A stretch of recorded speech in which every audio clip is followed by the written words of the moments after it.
Hey guys, DB right here, and today I'm continuing with what if Turles turned good? Or what if I haven't done on this channel for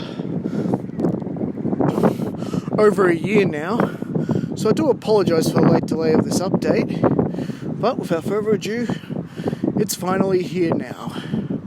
And, well, where we last left off,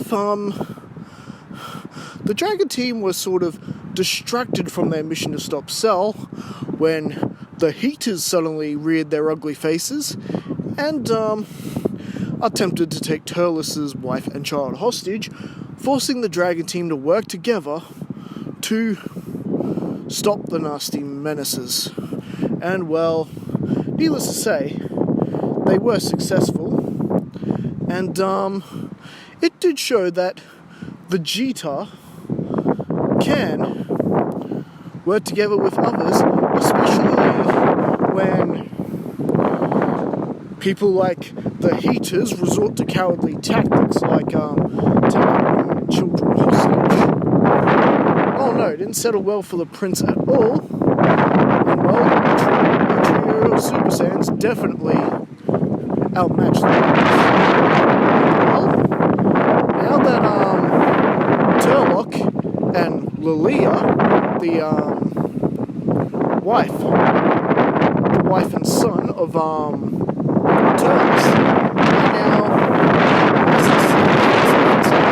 it was now time to get to Carmen's house and regroup with the others, because well, their timing couldn't be any more perfect, because now Goku is awake and has been overhearing some of the commotion of what's been going on while he's been under. The others talking, overhearing what's being said on the television, all that. So he's pretty much up to speed and has come up with a bit of a plan to combat Cell, who is already in his perfect form.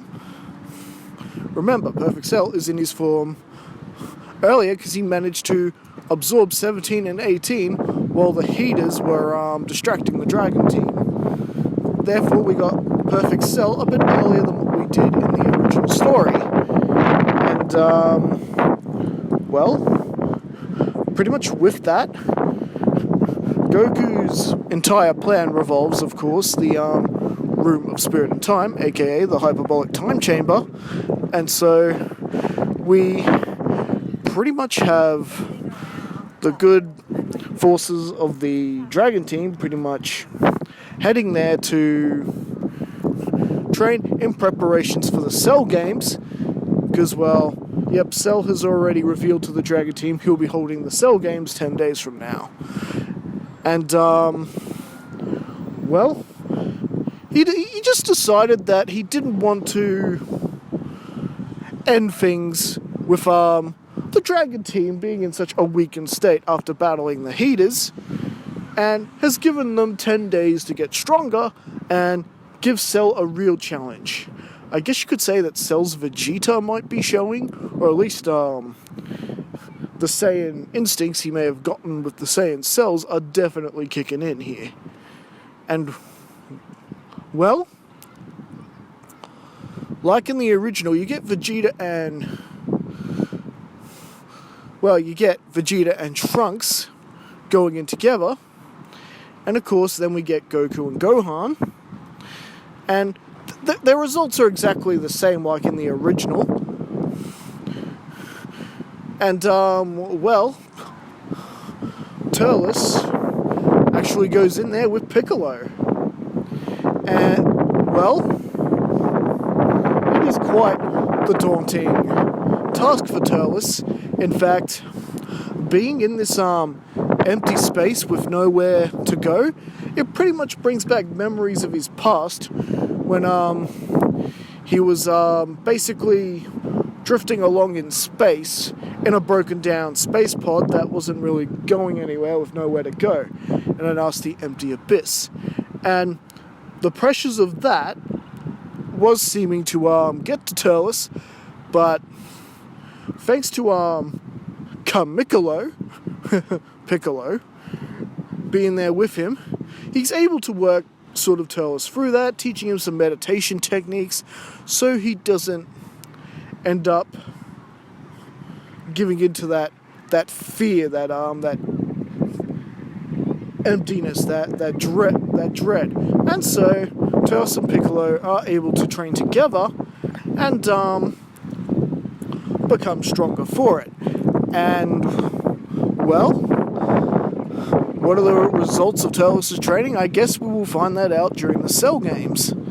And well, needless to say, Goku and Gohan are resting up for the remaining 8 days before the tournament. Vegeta's trying to squeeze out another day in the room of Spirit and Time, and so is Trunks, and using the remaining days to rest. But I'm pretty sure, knowing Vegeta, he's probably spending every other moment he can in the gravity room up at Capsule Corp. And yeah, basically leaving Trunks out of it. Training with that boy once is bad enough. And well, Turles decides to take the same approach that Goku and Gohan do with their training, staying in his Super Saiyan form. Because, well, Turles is quite the smart cookie. It's quite possible that he has also figured out what Goku did in the original. And, well, of course, as we know, there is definitely a method to that madness, staying in Super Saiyan form, staying in it to the point where it just feels natural, and that you can just push out more power. Definitely an ingenious move. So more or less then, the Cell games come into fruition, much like in the original story, and of course we've got Hercule deciding to fight Cell first, along with his two pupils, and we know how that ends up. And we then head into the tournament.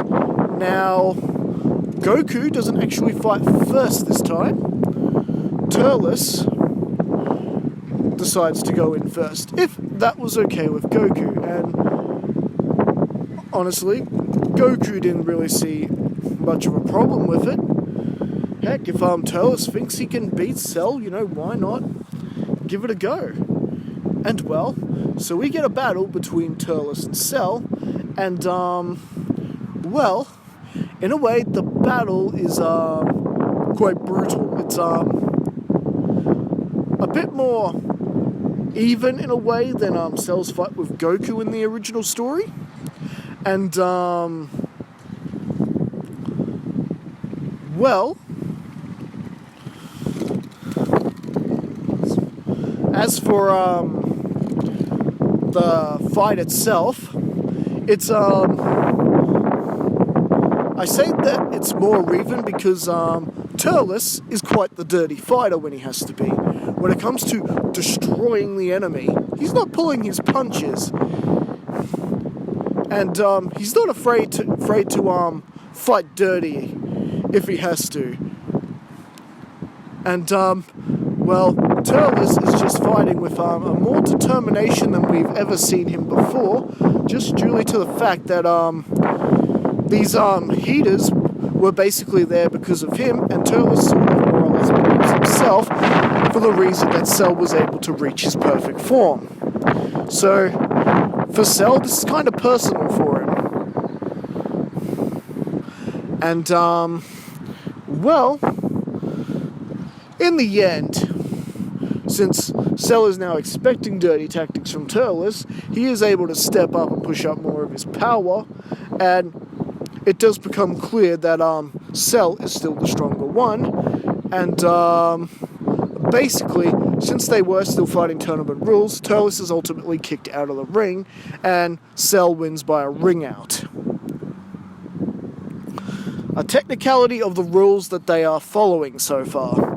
And then we get Goku's battle with Cell, which more or less goes pretty much like it does with the original, except Cell is even more huff and puff now. And to everyone's horror, especially since all the work Turles had done before is about to be undone with Goku giving that monster a sensu bean, as he names his next opponent as Gohan. And,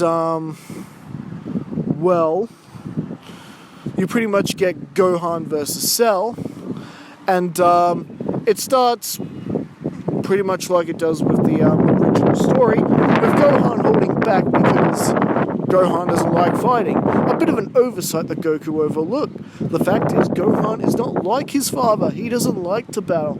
And that horror is hitting him hard, considering they only, not that long ago, had Cell huff and puffing, and basically, with Cell now realizing that Gohan has hidden potential within him, Cell's Vegeta is definitely showing because he wants Gohan to unleash it. So just like in the original, he starts releasing Cell Juniors, and well, I feel this is sort of where Turles plays an extra key into the fight here, and well, just prior to the Cell Juniors being unleashed, Android 16 does try to blow himself up, just like in the original story, but however, Bulma and Dr. Briefs had removed that bomb, and well, that whole thing plays out where Android 16 is just ahead, and well, with Android 16's head being right next to Hercule, and Android 16 convincing Hercule to help, we've got Cell Juniors beating up on everybody, but now, after Goku's fight, and Turles has had a good chance to rest, and had quite a bit of his power restore, he actually became a key difference maker on how badly beaten everyone else got in terms of the Cell Juniors. But in the end, with Turles' help, and he became a key instrument in keeping the other Cell Juniors off of everybody, at least until Android 16's death, and Gohan releases his inhibitions, as it were, and powers up to his full potential, pretty much eradicating the menace that were the Cell Juniors. And we pretty much get the battle between Gohan and Cell, and well, this is where things begin to differ in the original story, because it does become clear that Gohan is playing with Cell, and this has Turles pretty much distraught in a way. Not really distraught, I don't think that's the right word. Just shocked. He's just wondering, why is Gohan playing around? Why doesn't he finish the Bugman now?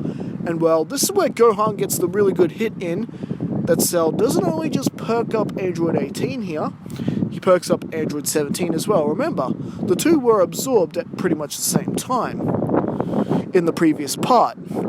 And well, when Gohan was giving Cell a bit more beating, and he was and Cell was all getting, "This is not how it was supposed to go. I'm supposed to win," and starts showing more of his Frieza side. Pretty much Turles is caught on to what's going to happen now, while Gohan's just sitting there and letting things happen. And I do apologise for my voice there, because that was second stage Cell's voice I did there. It was supposed to be imperfect Cell's. That's okay, I'll redo it. "This is not how it's supposed to happen. I am the superior being. I am Cell." Blah, blah, blah.